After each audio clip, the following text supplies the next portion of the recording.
Comment décomposer une fraction décimale, c'est ce que l'on va voir de suite dans cette vidéo. C'est parti! On réalise cette vidéo à la demande d'une élève de 6e, Dina, qui nous a demandé de l'aide sur des exercices qu'elle avait à faire autour des nombres décimaux. Par conséquent, on a réalisé une mini-série vidéo d'exercices pour en faire profiter le plus grand nombre. On va donc voir dans cette vidéo comment décomposer une fraction décimale, c'est-à-dire une fraction dont le dénominateur est une puissance de 10. Donc le dénominateur, ça peut être 10, 100 ou 1000. La décomposition que l'on veut à la fin, elle ressemble à ceci. C'est-à-dire que l'on a une somme, on retrouve la partie entière de notre nombre décimal, et ensuite on va décomposer la partie décimale de notre nombre, position par position. Là, si je devais écrire ce nombre décimal, alors c'est pas ce que l'on souhaite faire ici, mais on va quand même l'écrire ici pour que tu comprennes bien la décomposition, la forme de la décomposition. Bien là, on a le nombre 7,36. Donc, dans la décomposition que l'on souhaite écrire ici, que l'on souhaite avoir, on retrouve donc la partie entière du nombre décimal. Et ensuite, on va décomposer la partie décimale position par position. Alors, on va voir comment on peut faire de différentes manières. Première façon de procéder. Donc là, on va faire l'exemple avec la fraction 8725 millièmes. Une première façon de faire, c'est de faire une décomposition additive du numérateur. Donc si je fais une décomposition additive de ce nombre, bien 8725 c'est égal à 8000 plus 700 plus 20 plus 5. Ok. Évidemment, il faut que je ramène tout, il faut que je ramène tous ces numérateurs sur 1000, millièmes, puisqu'ici, au début, on a des millièmes.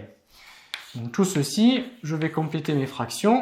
Tous les dénominateurs ici sont égaux à 1000. On a à chaque fois des millièmes. Qu'est-ce que l'on a fait ici? Juste, j'ai décomposé mon numérateur, j'ai fait une décomposition additive. Bon, maintenant, ce que l'on va chercher à faire, c'est de simplifier les fractions dans la mesure du possible. 8000 millièmes, alors si tu es à l'aise, tu le remarques de suite, 8000 millièmes, c'est égal à 8, c'est 8 unités. Maintenant, si on n'est pas à l'aise, comment retrouver ce résultat? Eh bien, on simplifie. C'est-à-dire que si je peux enlever un 0 à 8000, on part du dernier 0. Si j'enlève un 0 en haut, j'enlève un 0 en bas. Est-ce que je peux en enlever d'autres? Oui, je peux en enlever d'autres. Je peux enlever un en haut encore et un en bas. Un en haut et un en bas. Et finalement, qu'est-ce qu'il me reste? Bien, il me reste la fraction 8 sur 1. Plus simplement dit, 8 sur 1, c'est égal à 8. Donc, on retrouve en fait nos 8 unités. 8000 millièmes, c'est égal à 8. C'est 8 unités. Pareil ici, est-ce que l'on peut simplifier davantage cette fraction? Ben oui. Je barre un 0 au numérateur, donc je fais la même chose au dénominateur. Je peux encore en barrer un au numérateur, donc j'en barre un autre au dénominateur. Finalement, qu'est-ce qu'il me reste? Bien, il me reste ici 7 dixièmes. Donc à la suite, on écrit plus 7 dixièmes. On continue. Ici, je peux simplifier une seule fois, c'est-à-dire que je peux barrer un 0 au numérateur et 1 au dénominateur, et il me reste donc 2 centièmes.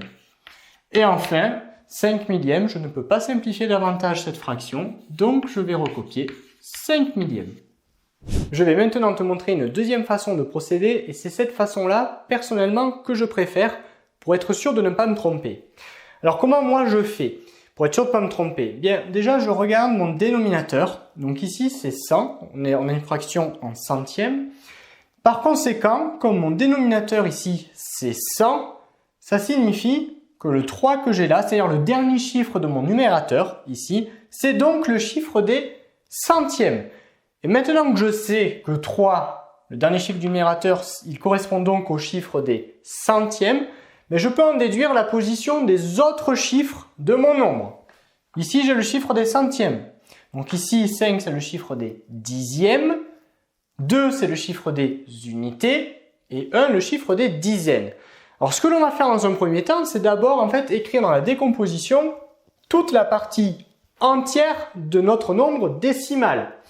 Si tu as bien suivi ce que l'on vient de dire, La partie entière, c'est donc 12, parce que 2, c'est le chiffre des unités, et 1, c'est le chiffre des dizaines. Alors, quand on écrit ce type de décomposition, on n'a pas l'habitude de décomposer la partie entière de notre nombre. C'est-à-dire que là, je ne vais pas écrire 10 plus 2, je vais écrire directement 12. Donc, la partie entière de mon nombre décimal, ici, c'est 12. Je rappelle rapidement comment on a fait pour trouver ce résultat-là. Je regarde le dénominateur de ma fraction décimale, 100. Par conséquent, je connais à présent la position du dernier chiffre de mon numérateur, c'est-à-dire le 3. 3, c'est donc le chiffre des centièmes. 5, c'est donc le chiffre des dixièmes. Donc finalement, la partie décimale de mon nombre, c'est que ça, c'est cette partie-là, c'est 53. Et par conséquent, alors on va quand même le faire apparaître. 3, c'est donc le chiffre des centièmes. 5, c'est donc le chiffre des dixièmes. Donc 53, c'est ce qui va constituer la partie décimale de mon nombre. Et 12, c'est ce qui va donc constituer la partie entière de mon nombre décimal. C'est pour ça qu'on a écrit ici 12 plus. 12 plus quoi? Maintenant, je sais que 5, c'est le chiffre des dixièmes. Donc j'écris directement 5 dixièmes.